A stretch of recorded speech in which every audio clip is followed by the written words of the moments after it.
दोस्तों, आज हम बात करेंगे उस व्यक्ति की जिसने सिर्फ 10,000 रुपए से एक ऐसी कंपनी की नींव रखी जिसने भारत को पूरी दुनिया में आईटी सुपर पावर के रूप में पहचान दिलाई।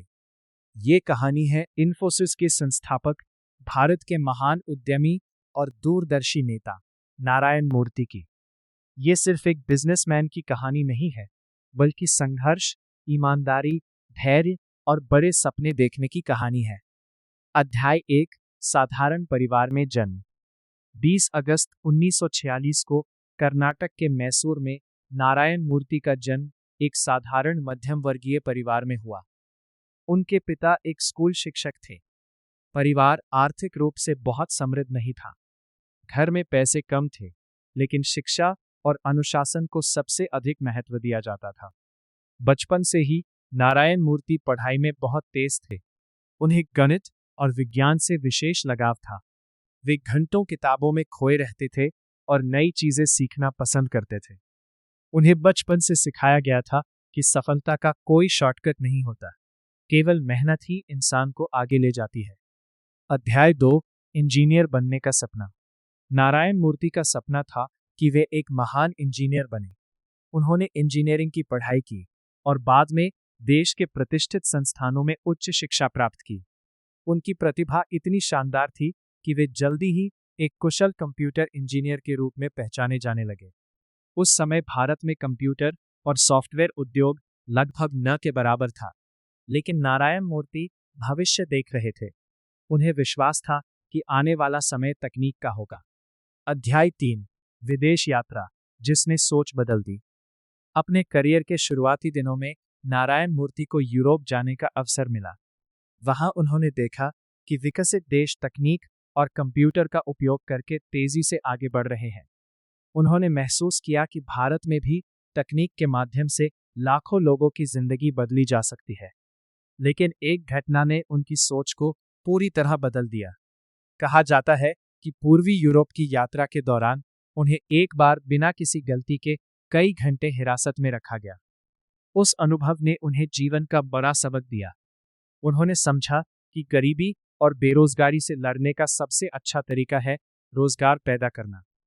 उसी दिन उन्होंने तय किया कि वे एक ऐसी कंपनी बनाएंगे जो हजारों लोगों को अवसर दे। अध्याय 4, नौकरी छोड़ने का बड़ा फैसला। भारत लौटने के बाद नारायण मूर्ति ने कई जगह काम किया। उनके पास सुरक्षित नौकरी थी, अच्छा करियर था और आरामदायक जीवन भी था। लेकिन उनके अंदर कुछ बड़ा करने की आग थी। उन्होंने नौकरी छोड़कर अपना व्यवसाय शुरू करने का फैसला किया। यह फैसला आसान नहीं था। उनके पास न कोई बड़ा निवेशक था, न कोई विशाल ऑफिस और न ही करोड़ों रुपए।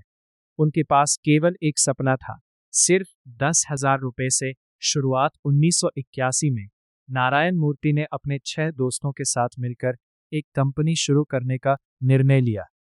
लेकिन सबसे बड़ी समस्या थी पैसा। तभी उनकी पत्नी सुधा मूर्ति ने अपनी बचत के 10,000 रुपए उन्हें दिए। यही 10,000 रुपए बाद में एक विशाल साम्राज्य की नींव बने। उस कंपनी का नाम रखा गया इन्फोसिस। शुरुआत बेहद कठिन थी। छोटे से कमरे में काम होता था। कभी कभी फोन की सुविधा भी नहीं होती थी। कई बार ग्राहकों से मिलने के लिए लंबी यात्राएं करनी पड़ती थी। लेकिन टीम के पास एक चीज थी, अपने सपने पर अटूट विश्वास। अध्याय 6, उन्होंने इन्फोसिस में ईमानदारी, पारदर्शिता और कर्मचारियों के सम्मान को सबसे ऊपर रखा। उस समय भारत में कॉरपोरेट गवर्नेंस पर बहुत कम ध्यान दिया जाता था। लेकिन नारायण मूर्ति ने अपनी कंपनी में ऐसे मानक स्थापित किए जो पूरी दुनिया में सराहे गए। धीरे धीरे विदेशी कंपनियां इन्फोसिस पर भरोसा करने लगीं। अध्याय 7, दुनिया में भारत की पहचान। 1990 के दशक में भारत में आईटी उद्योग तेजी से बढ़ने लगा। इन्फोसिस ने इस अवसर को पहचाना। कंपनी ने विश्व स्तरीय सॉफ्टवेयर सेवाएं प्रदान करना शुरू किया। अमेरिका और यूरोप की बड़ी कंपनियां इन्फोसिस के ग्राहक बनने लगी। धीरे धीरे इन्फोसिस भारत की सबसे प्रतिष्ठित आईटी कंपनियों में शामिल हो गई। हजारों इंजीनियरों को रोजगार मिला। भारत दुनिया के सामने एक टेक्नोलॉजी हब के रूप में उभरने लगा। समापन। एक साधारण शिक्षक के बेटे से लेकर भारत की सबसे सम्मानित कंपनियों में से एक के संस्थापक बनने तक की ये यात्रा साबित करती है कि सपनों की कोई कीमत नहीं होती, लेकिन उन्हें पूरा करने के लिए साहस, धैर्य और निरंतर मेहनत की आवश्यकता होती है। यही है नारायण मूर्ति, वह व्यक्ति जिसने सिर्फ एक कंपनी नहीं बनाई, बल्कि भारत के करोड़ों युवाओं को यह विश्वास दिया कि छोटे से शुरू होकर भी दुनिया बदली जा सकती है।